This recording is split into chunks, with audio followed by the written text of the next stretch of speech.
하나님 말씀은 마태복음 12장 9절부터 21절입니다. 마태복음 12장 9절부터 21절. 그 중에서 우리가 읽을 말씀은 17절부터 21절까지만 공부를 하겠습니다.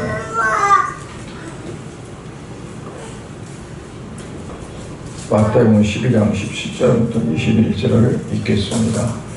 이는 선지자 예사야를 통하여 말씀하신 바 내가 사랑하는 자로다. 내가 내 영을 그에게 줄 터이니 그가 심판을 이방에 알게 하리라. 그는 다투지도 아니하며 들리지도 아니하며 아니 아무도 길에서 그 소리를 듣지 못하리라. 상한 갈대를 꺾지 아니하며 꺼져가는 심지를 끄지 아니하기를 심판하여 이길 때까지 하리니 또한 이들이 그의 이름을 바라리라 함을 이루려 하심이니라. 아멘. 기도합니다. 하나님 아버지 은혜를 감사드립니다. 오늘 9월 둘째 주를 맞아서 아버지 앞에 이 시간 성도들이 나와 하나님 앞에 예배를 드립니다. 이 시간 예배를 통해서 우리 성도들이 하나님을 친히 만나 뵙고 그리고 그 하나님이 말씀하신 말을 고넬처럼 들을 수 있게 해주시고 그러므로 말미암아 성령의 충만함을 입을 수 있도록 은혜 베풀어 주시옵소서. 이 시대에 어지러운 이 시대에 살아갈 때 세상 따라 살아가지 않게 하시고 그러므로 성령의 인도 따라 살아가고 하나님의 기뻐하심을 따라 살아갈 수 있는 우리 성도들 되어져서 주님이 오실 때 또는 내가 주님 앞에 설 때 잘했다고 칭찬받으며 준비하신 의의 멸관을 받아들일 수 있는 사랑하는 성도들이 다 되어질 수 있도록 은혜 베풀어 주시옵소서. 예수님의 이름으로 기도드리옵나이다. 아멘. 예수님이 이 땅에 오셔서 계실 동안에 가장 하신 것을 보면 우리 인생들이 얼마나 살아가기가 힘들어요. 모든 사람이 다 인생고에 시달리죠. 그런데 그런 사람들을 예수님이 더 찾으셨고 그들에게 어떠한 육적인 풍성함 그 이전에 영적으로 그들이 소망을 갖고 그리고 살아갈 수 있도록 이렇게 하셨습니다. 그래서 천국에 관한 말씀을 가장 많이 했습니다. 천국의 소망을 갖고 이제 당시에 어렵고 힘든 모든 그러한 시절을 극복하며 살아갈 수 있기 때문에 근절합니다. 오늘날은 어떨까요? 오늘날도 마찬가지라고 봅니다. 문화가 발달하고 문명이 발달하고 시대가 좋아져서 요즘은 AI 시대라 해가지고 날씨 옛날처럼 일기예보도 TV에서 그렇게 안 보고 그냥 핸드폰에다가 오늘 날씨 어때 그러면 내가 전주에 가 있으면 전주 그 날씨를 말해주고 안산에서 물어보면 안산의 날씨를 말해주고 내가 가는 거를 다 알아서 그 서 있는 장소에 일기를 말해주고요. 심지어는 공기는 얼마나 맑은가 자율성 수치는 얼마나 높은가 그런 까지 다 말해줘요. 똑똑한 그러한 시대 같아요. 그러나 그만큼 우리가 살아가는 거가 어떻게 보면 편리한 것 같고 좋은 것 같지만 영적으로는 더 암흑 시대에 살아가게 된다 하는 겁니다. 그래서 예수님께서 당시에 병자들을 고치고 또 정말 가장 소외된 사람들을 찾아가고 그랬는데 그들의 그 육적인 생활을 풍요롭게 하기 위해서 그러신 것은 아니에요. 그들이 뭔가 육적인 것이 아니라 영적인 쉼을 얻고 영적인 부분에서 그들이 자유하고 그래서 일적인 것이 아니라 내적인 진정한 평안을 갖기를 원했습니다. 그래서 마태복음 11장에서는 예수님이 수고하고 무거운 짐이 자들아 다 내게로 오라. 내가 너희를 쉬게 하리라. 우리가 정말 어떤 무거운 짐을 지고 가는 것을 예수님이 져준다는 거 아니잖아요. 이 땅에 살아가는 모든 사람들이 모두 무거운 짐을 지고 살아간다는 거예요. 그러다 보니까 이렇게 해서 상하고 저렇게 해서 상하고 마치 상한 갈대처럼 그렇게 되어지는 것이기 때문에 예수님께서는 오늘 본문에서 상한 갈대를 예수님은 꺾지 않으신다.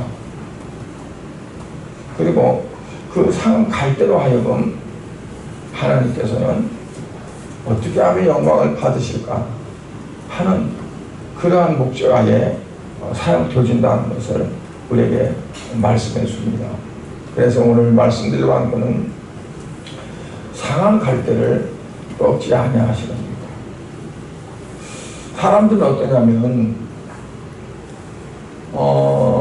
저 사람들은 잘 나가잖아요. 그러면 오히려 더 응원하고 그리고 좀 내가 보탤 거 없어? 그리고 가까이 합니다. 그러나 뭐가 잘못돼서 추락해. 인생이 그냥 낭떠러지로 떨어져나가. 물질적인 것들이 다 날아가요. 그러면 어때요? 가까이 안 하려고 합니다. 그런 사람들이 아쉬운 하면 내 차게 거절합니다. 왜냐하면 돌아올 게 없으니까. 그래서 갈 데가 상해 있으면 이건 뭐 안 되겠네. 완전히 배버려야지. 그리고 없애버리는 거예요. 그러나 주님은 그렇지 않는다는 얘기예요.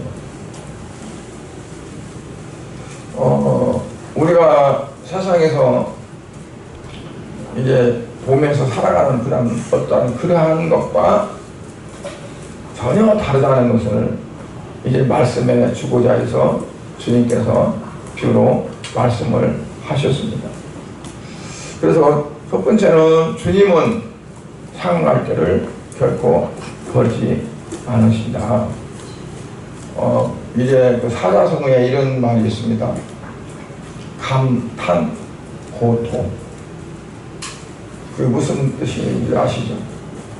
달면 삼키고 쓰면 뱉는다. 그 말은 내게 유익이 되지 않고 별 볼일 없으면 그냥 내치는 거죠. 그리고 내 인생에 내 어떤 계획 속에 내 뭐에 좀 도움이 되고 좋으면 그냥 오케이 그런 거. 누가복음 10장 30절에 보면 상천한 이웃을 우리가 볼 수 있어요. 어떤 사람이 예루살렘에서 여리고로 가다가 여리고로 내려가는 길이에요. 내려가다가 강도를 만났대요. 강도 만난 이 강도가 그냥 좋게 뺏어간 것이 아니라 안 뺏기려고 하니까 얼마나 그 몸을 상하게 만들었는지 거의 죽게끔 되어진 그 상황을 놓고 있는 걸 다 뺏어가 버렸어요. 그 길은 좀 아마 험한 길인 것 같아요. 근데 그 쓰러져서 신음을 하고 있을 때 마침 제사장이 그 길을 지나가게 됐다는 거지. 그래서 이 사람이 있는 힘을 다해서 사람 살려, 사람 살려, 나 좀 도와주세요 했는데 세상이 흘끗 쳐다보더만 그냥 지나가 버렸어. 얼마나 허탈했을까요? 아니 세상인데 딱 보니까 옷도 그렇게 입고 이 사람은 세상이니까 나를 구해줄 거라 생각하고 이제 나는 살았다 하는 그런 마음으로 구원을 요청했는데 그냥 매정하게 싹 지나가는 거예요. 얼마나 낚시됐겠어요. 좀 있다 보니까 또 한 사람이 걸어오는 발소리가 들려요. 이번엔 누가 지나가나? 그러고 봤더니 레위인이었다고 했어요. 레위인은 성전에서 이제 하나님의 일을 돕는 그런 사람들이잖아요. 그러니까 지금 아까는 세상이 좀 바빠서 그냥 갔겠지만 이 레위인은 그래도 인정을 베풀어서 나를 구해주겠지. 그런 기대감 속에 이제 또 구원을 요청합니다. 사람 살려, 사람 살려. 그런데 이 레위인도 그렇게 쳐다보더만 그냥 바삐 종종 걸음으로 그냥 가버렸어요. 그러면 누구에게 구원을 요청할 만한 소망이 있을까요? 세상이라는 사람도 그냥 가버리지. 레위인도 그냥 가버리지. 누가 평민들이 온다고 했을 때 누가 나를 도와줄까? 나는 이제 이렇게 죽는구나. 그리고 점점 의식이 아마 희미해서 갔으라고 봐요. 근데 어떤 사람이 오는 거예요. 그래도 어떻게 해요? 안 죽으려니까 소리를 질러야지. 그래서 소리를 질렀어요. 살려달라고. 그런데 그 사람이 황급히 달려와가지고 어디가 다쳤어요?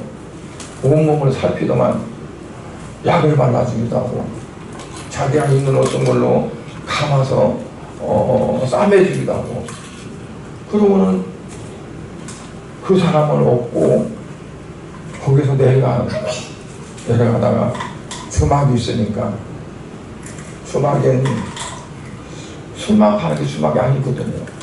잠은 자기도 하고 어려움이 있을 때 그곳에서 협력을 받기도 하고. 근데 가서 이제 그 사람을 내려주면서 이 사람이 강도를 만난 모양인데 너무 이제 몸이 상했습니다. 잘 고쳐주십시오. 내가 돈을 줄 테니 이 돈을 받고 지금은 이것밖에 없는데 내가 이 길로 돌아올 텐데 돌아오다가 들리면 만약에 돈이 더 들어갔으면 더 들어간 거 말해주면 내가 더 주겠습니다 하고 그 사람이 돌아갔다는 거죠. 그러면서 예수님께서 하시는 말씀이 자 너희들이 볼 때 누가 선한 이웃이냐 제사장이 선한 이웃이냐 레위인이 선한 이웃이냐 사마리아 사람이 하나님이시지 않느냐. 이 사람은 사마리아 사람들은 유대인들이요 상종도 안 해요. 요한복음 4장에 보면 예수님이 이제 예루살렘에서 갈릴리로 가려면 그 위에 동네 사마리아를 거쳐가야 돼요. 그래서 사람들이 어떻게 요단을 건너서 돌아서 올라갔어요. 왜냐하면 사마리아 땅은 아주 나쁜 땅이라. 왜냐하면 이스라엘이 남과 북으로 갈라졌을 때 북쪽 이스라엘은 우상을 그렇게 숭배했어요. 하나님을 숭배하는. 그래서 이 나라가 먼저 아수르라고 하는 나라에 멸망을 했는데 아수르 나라가 어떠냐면 그 당시에 이스라엘의 수도인 사마리아에 이방의 남자들을 투입해가지고 그 사마리아 여자들을 강제로 안으로 삼았어요. 사마리아 남자들은 붙잡아다가 이방 나라에 흩어서 거기서 결혼하게 만들었어요. 그래서 사마리아가 혼혈이 되어진 거예요. 아브라함의 자손이 아니라 이건 완전히 자탕이 되게 만드는 거예요. 그래서 유다 민족이 이 사마리아는 이건 사람도 아니야. 개나 마찬가지야. 그래서 상종도 안 했어요. 그런데 그 사마리아 사람이 그를 구해줬어요. 그러면 너희들이 무시하고 너희들이 갈시하고 말도 하지 않는 사마리아 사람이 선한 이웃이냐 아니면 세상 내인이 선한 이웃이냐. 예수님께서는 뭘 말씀을 하시라고 하는 거예요. 죽음하는 사람을 살리는 것이 도리가 아닙니다. 예수님은 어때요? 왜 이 세상에 오셨어요? 죽은 사람들, 죽어가는 사람들을 살리기 위해서 오신 거잖아요. 그래서 예수님은 얼마나 분주하게 다니시는가 보다. 어느 때는 여리고로, 어느 때는 예루살렘으로, 어느 때는 갈릴리로 다니시면서 이제 복음을 전했고 병자들을 고치셨어요. 시편 34편 18절에 보면 여호와는 마음이 상한 자를 가까이 하시고 충심으로 통회한 자를 구원하신도다. 그러니까 마음이 상한 자를 가까이 하신다. 즉 상한 갈대가 된 자.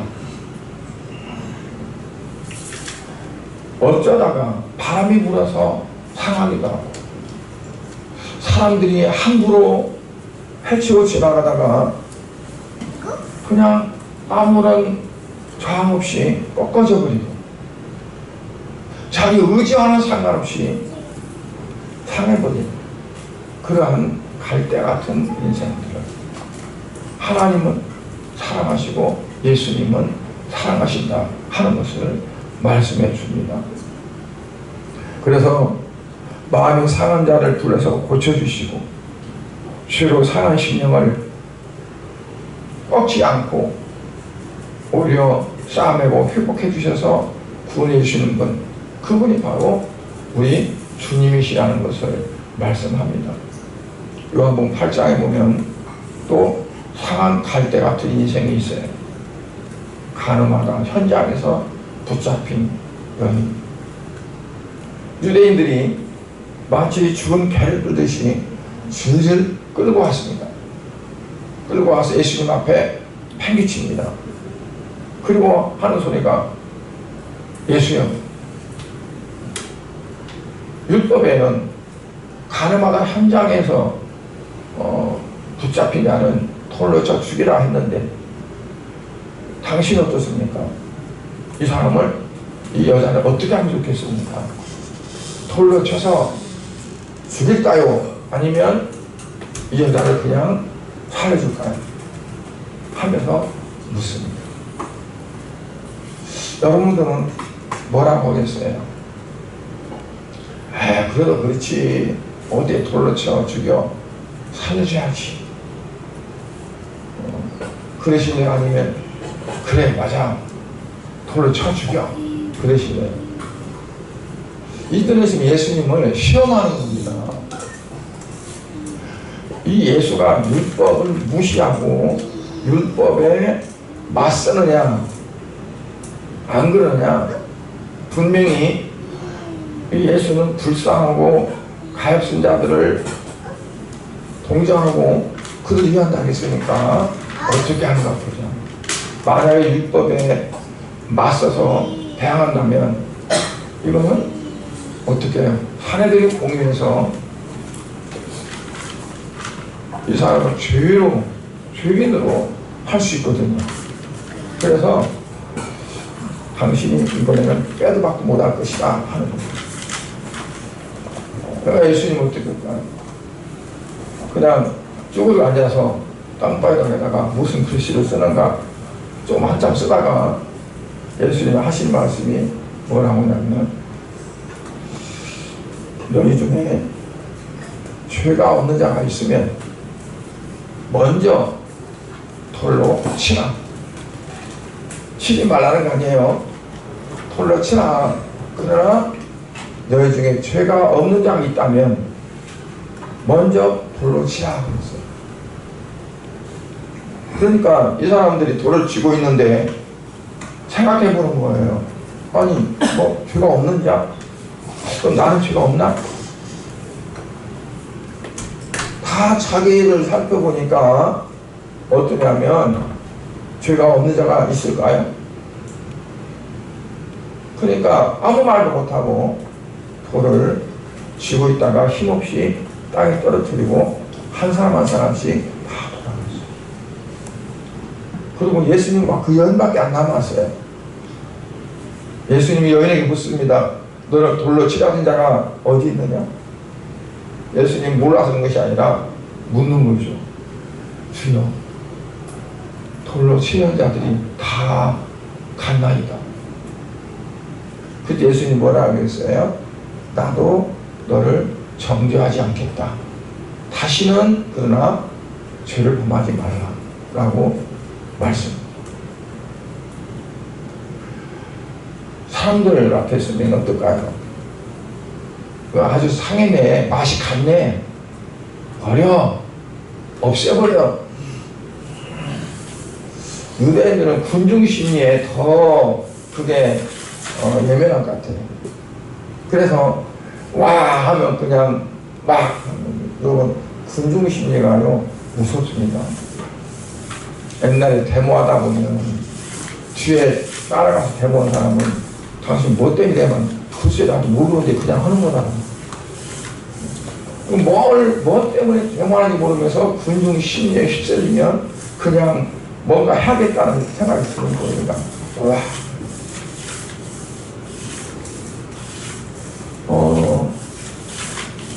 예수님은 그래서 이처럼 상한 갈대를 꺾지 않으셨다 하는 것을 이제 우리가 성경에서 볼 수 있고, 그리고 두 번째는 주님은 상한 갈대를 꺾지 않기만 하시는 것이 아니라 그 갈대를 향한 기대가 있다는 것.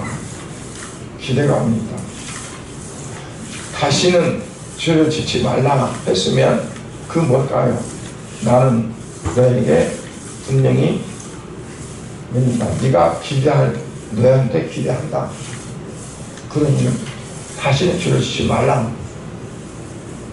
예수님이 우리를 십자가에 죽으시고 우리를 구원하셨어요. 그러면 우리에 대한 기대가 없을까요? 저와 여러분에 대한 기대가 없을까요? 세상에 그냥 하는 사람이 어디 있어요? 그렇죠?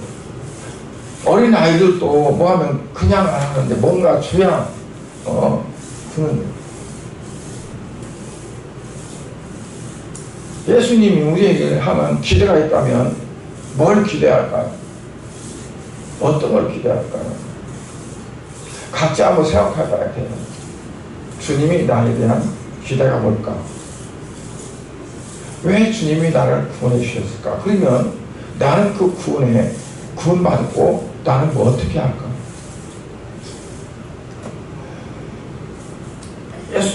예수님이 우리를 십자가에 죽으신 것이 그렇게 가치가 없는 거 아니잖아요. 얼마나 큰 가치가 있어요. 그런데 그냥 그 가치를 허비했을 것 같아요. 다 정당한 이유가 있는 거지.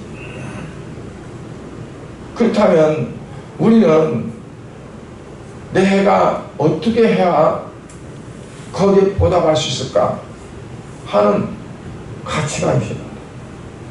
하나님 볼 때는 그 가치가 너무나 컸어요. 너희 한 생명과 세상과 안 바꾼다 그랬어요. 세상과 안 바꾼다. 왜?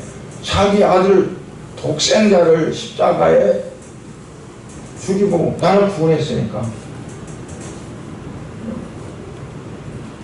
뭐 오늘날도 금이야 우기야 한다고죠. 자기 자녀를.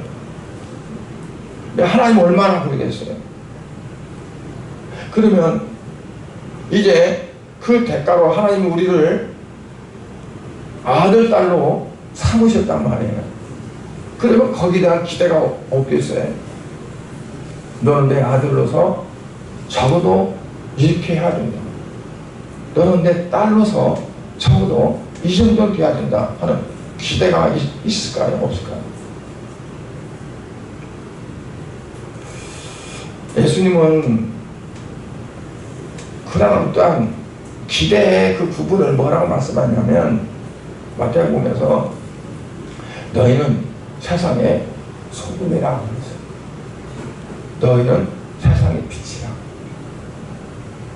그는 소금으로서의 그 할 일이 있고 빛으로서의 할 일이 있다는 거죠.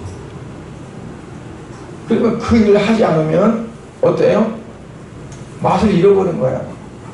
소금이 빛을 잃어버린 거야. 만약에 소금이 맛을 잃어버리면 아무 쓸모가 없다는 거죠. 그냥 버려버린다는 거예요. 그러면서 지나가는 사람들이 받고 다닌다는 거예요. 그러니까 주님께서 너는 소금이야, 너는 빛이야 그랬으면 나는 그의 소금이야, 나는 빛이야. 그러면 어때요? 거기에 상응한 기대를 갖고 계신다는 걸 우리가 이제 알아야 되겠죠. 어떻게 하면 빛의 사명을 감당할까? 어떻게 하면 소금의 사명을 감당할 수 있을까? 그게 우리의 과제가 되어야 된다고 봐요.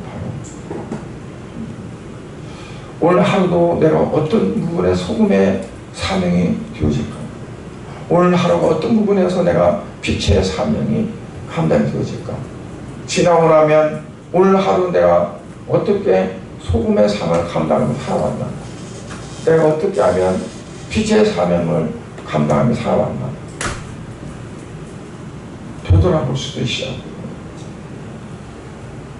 근데 그런 게 없으면 사명과는 거리가 먼 겁니다. 내가 해야 될 일과는 거리가 먼 겁니다.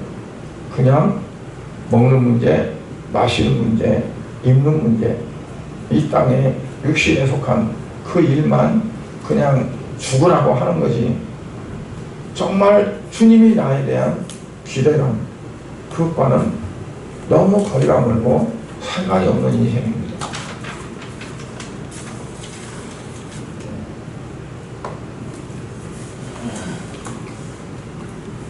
갈 때는요, 쓸모가 없는 것 같지만 쓸모가 있었습니다. 뭐냐면 당시에 이제 성경을 기록해야 되는데 종이가 있어야 되잖아요. 나중에 이제 펄프를 해서 이제 종이가 됐지만 당시에는 갈대 속이 하얀 그 속이 그게 파피루스의 그 원료가 됐다고 그래요. 그래서 당시에는 파피루스로 두루마리를 만들어서 두루마리에다가 글씨를 쓴 겁니다. 그게 바로 그렇게 쓴 게 성경이 된 거예요. 어찌 보면 연약하고 뭐 어떤 사람들이 말하기에 인생은 갈대와 같다, 갈대와 순정 뭐 자꾸 하는데 왜요? 흔들린다고, 이리 흔들 저리 흔들린다고 해서 줏대가 없는 사람, 뭐 연약한 사람, 그런 부분에서 갈대로 말했지만, 그러나 그러한 갈대를 가지고 어때요? 예수님은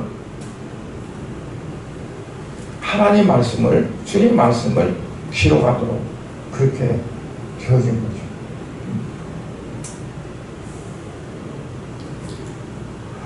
고린도후서 3장 2절부터 3절을 보면 너희가 우리의 편지라 우리의 마음에 썼고 무사람이 알고 있는 바라.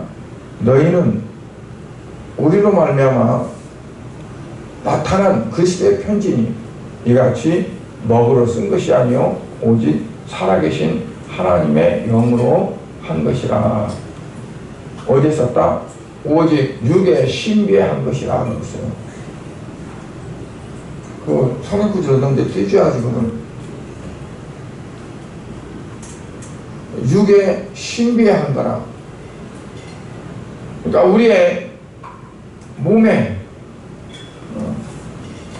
내 마음판에 썼다는 거예요. 그러니까 저와 여러분에게 안에 이렇게 하나님은, 주님은 그 말씀을 기록했다는 거죠. 사도 바울은 고린도 교회에 너희는 그리스도의 편지라 그랬어요.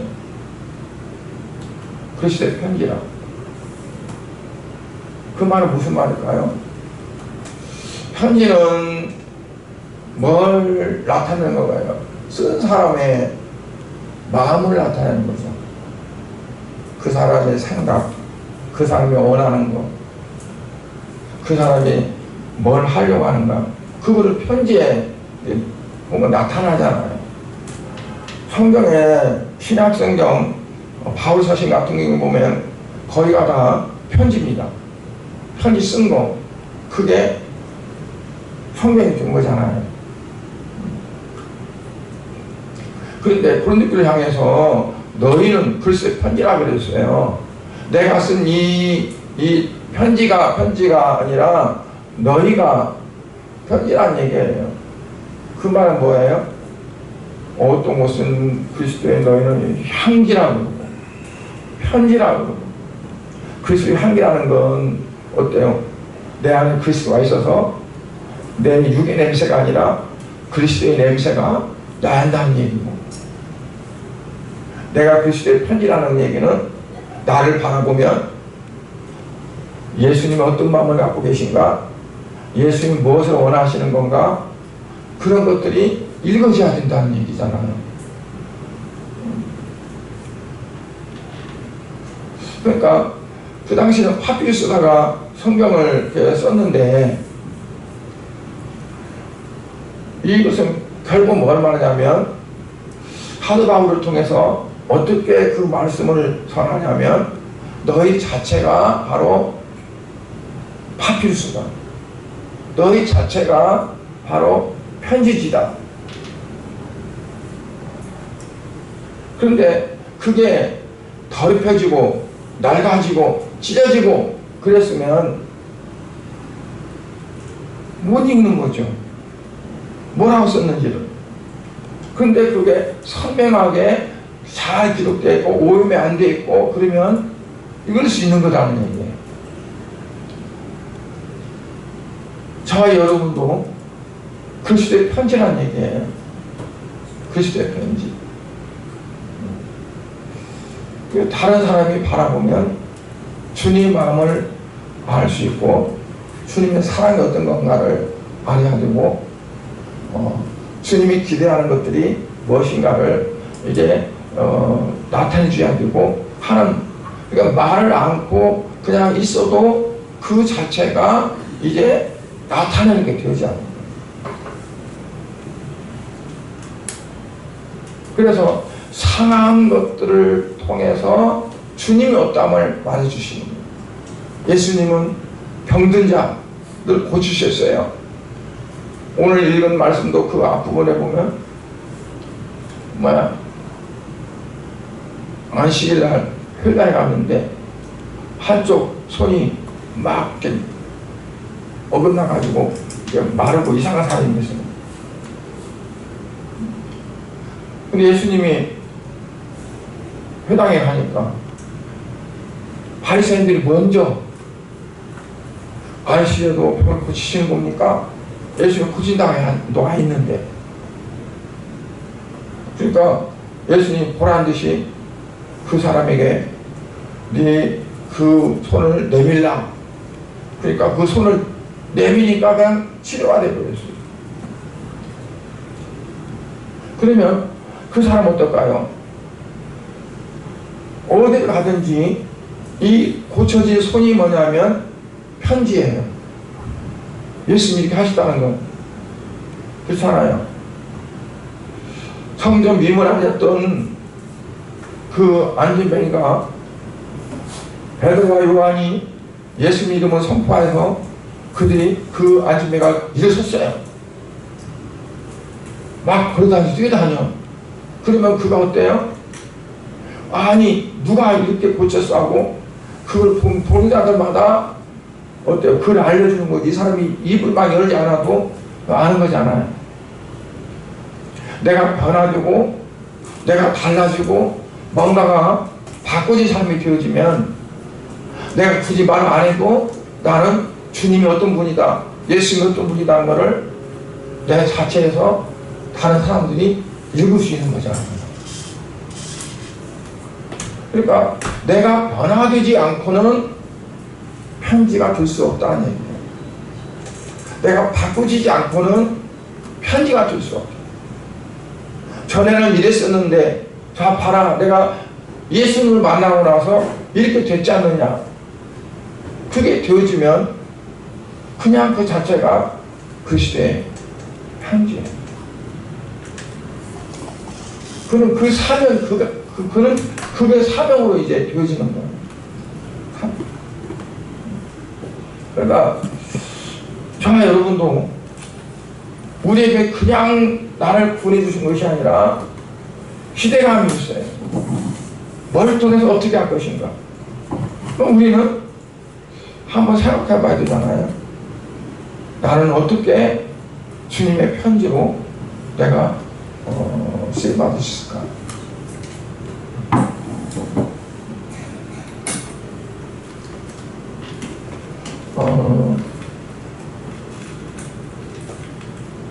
상황 갈 때는요 어떤 사람이라고 볼 수 있냐면 전적으로 자신의 무능을 늦게 아는 사람입니다. 그러니까 자기를 아는 사람, 자기가 무능한데도 연약한데도 아니라고 하고 자기는 강하다고 하고 자기를 모르면은 안 되죠. 그래서 주님은 우리 자신들이 주님 앞에 나는 주님 이렇습니다. 나는 이렇게 연약합니다. 나는 이럴 수밖에 없습니다. 나는 조금만 어떤 게 있어도 나는 상처받고 나는 이렇게 뭘 하지도 못합니다. 그러니까 내가 내 자신을 살피면서 오늘 그 아침에 읽었더니 에레미야 애가서를 읽는데 거기도 보면 내가 내 자신을 스스로 살피고 그랬어요. 그러니까 내가 내 자신을 살펴보고 내가 얼마나 연약한 존재인지, 내가 얼마나 악한 존재인지, 내가 얼마나 정말 주님을 배신하는 존재인지 그걸 우리가 살펴보면서 주님 앞에 엎드리고 회개하고 자복하는 그게 되어질 때 상황 갈 때일지라도 주님은 우리를 고치셔서 주님의 메시지가 담겨진 그러한 갈대로 삼으십니다. 그러니까 우리가 살아가는 삶 속에서 주님의 메시지가 나에게서 있어야 한다는 거예요. 나타나야 된다. 우리가 꼭 입술로만 해서가 아니라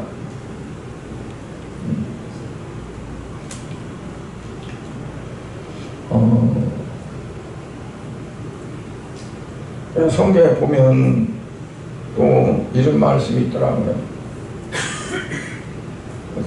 자 때, 자. 에스겔에서 보면은 자로 재잖아요.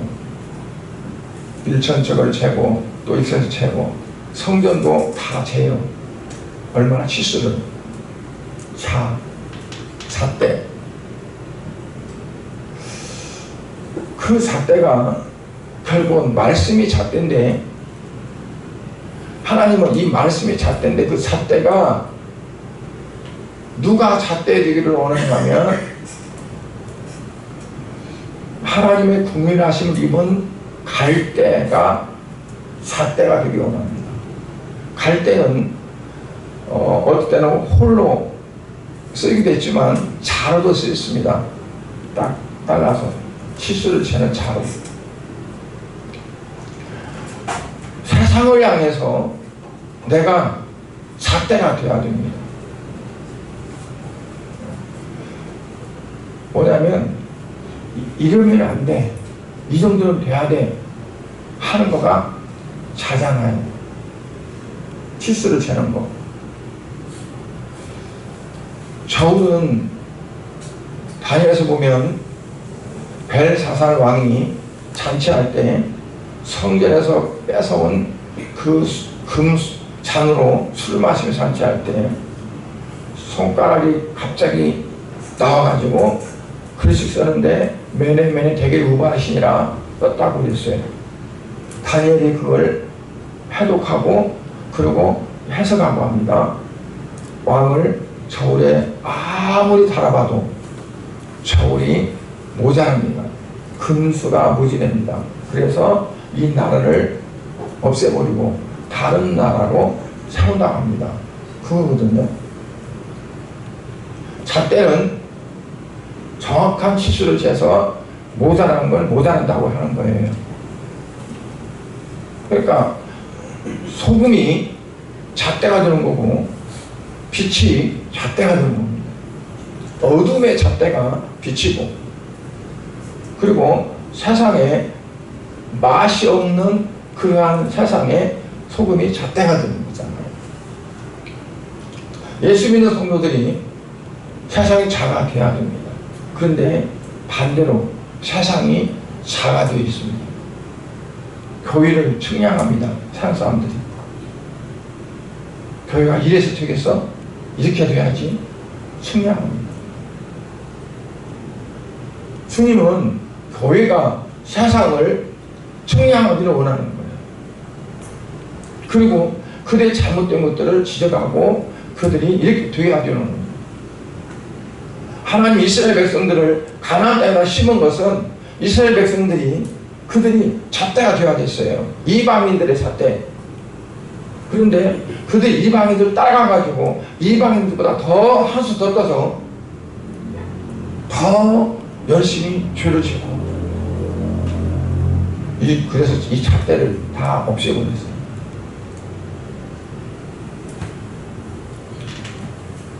오늘 하나님은 우리를 자로 삼으시오. 그래서 내가 어떻게 하냐에 따라서 이제 어떠냐? 세상이 측량이 돼야 돼. 이건 악한 거야. 이거는 잘못된 거야. 그게 이제. 그러면 어떻게 될까요? 우리가 말씀이 원래 자니까 내가 말씀대로 살아가서 그러면 내가 하나님이 원하시는 자가 되는 거예요. 그래서